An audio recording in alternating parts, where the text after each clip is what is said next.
Hello world, and welcome to an all-new Geek Movie review, and it's for Star Trek Into Darkness.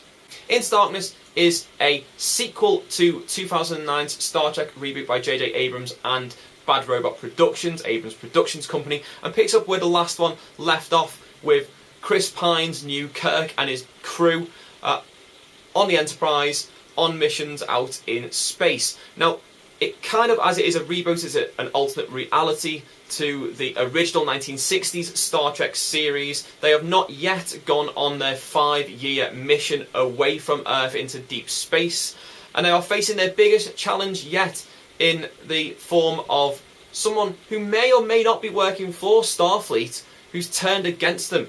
Now, this is spoiler free. I do not want to give too much away about the actual plot, especially to anyone who is a fan of Star Trek.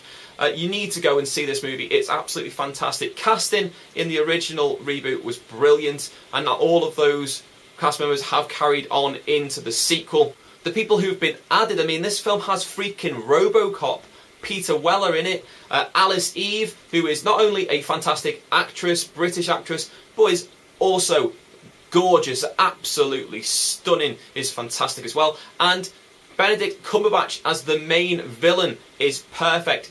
That guy has skills. He was just absolutely fantastic. He blew everyone away with his performance in this movie, and it's easy to see why he is one of the hottest properties in Hollywood at the moment. Also, notable mention to Noel Clarke, who most of you will know as Mickey from Doctor Who makes a small appearance which is very important to the plotline in this movie as well. The cinematography and the special effects in this movie are brilliant. There is, yet once again, a little bit too much lens flare in some scenes, but this is to be expected. If you've seen the last Star Trek movie, it will be no shock. But Abrams, you need to tone that down a little bit, especially in some of the later scenes on the Enterprise itself. It just didn't work. The 3D though is something that did work. It felt like you were actually in the movie. The 3D is that good. It's one of these movies where it wasn't done just to sort of pop out at you. It was done in such a way that you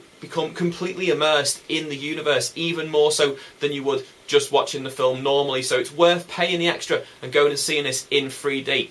The soundtrack also is fantastic. It harkbacks to the original Star Trek series with some of the score, and obviously the use of the original Star Trek theme was beautifully done and perfect for the scene that it's in as well. So soundtrack, cinematography, special effects, all fantastic. Storyline, brilliant. Lots of nods to the original Star Trek movies and to the original series. Some very simple, just the use of a certain word or a certain look.